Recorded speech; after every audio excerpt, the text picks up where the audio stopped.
Natural gas. It's colorless, odorless, invisible, and for China, it's the fuel of the future. Here in Jiyuan, all the taxis run on natural gas. And at the station behind me, they're currently filling up with gas from coalbed methane. China is the world's biggest consumer of energy, and policymakers are trying to encourage the use of natural gas, which has been skyrocketing 20% per year. As taxis roll in to fill up just before rush hour, the station attendants check their tanks for leaks and then fill them up with compressed natural gas. Many of the taxis are hybrid cars that can take either natural gas or petrol, but the drivers prefer gas. 首先价格是便宜一点，然后加气可以方便一些吧。 At a filling station in a neighboring town, demand is so great that supplies run out every single day, and it has to close down in the evenings. With all this demand, the question is, where will the gas come from? In this part of central China, most filling stations are supplied with coal seam gas, also known as coalbed methane, which is an important and growing source of new gas supply for China. Here in Shanxi province, the area is famous for coal mining.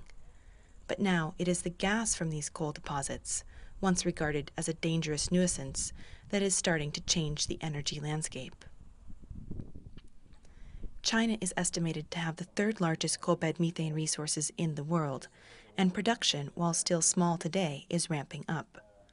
Coalbed methane is extracted from coal deposits deep underground, using technology similar to those used for shale gas drilling. There are several ways to do it. Engineers can drill 2 wells to form an underground U-shape. Water is pumped out of the well, and as the coal deposit dries, the gas that is trapped there is released and slowly rises to the surface. Another method is fracking, in which highly pressurized water is injected into a well to crack open the coal deposit and release the gas. Environmental groups in the West say these techniques can damage underground aquifers and contaminate water supplies. But coalbed methane producers say that if the process is done properly, it shouldn't damage the environment. Policymakers in Beijing hope that China will become a big natural gas producer, and those dreams hinge on the success of unconventional gas sources like coalbed methane and shale gas. There are tough challenges along that path, including lack of pipeline infrastructure, water shortages, and complex geological formations. But many are optimistic.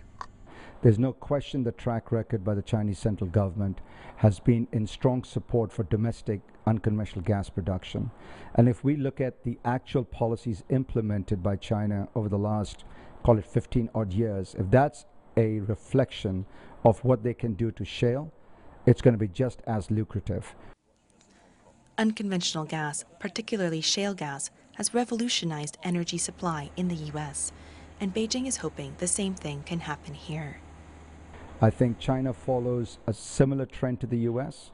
We saw unconventional gas coming from coalbed methane starting from about the year 2000 quite significantly.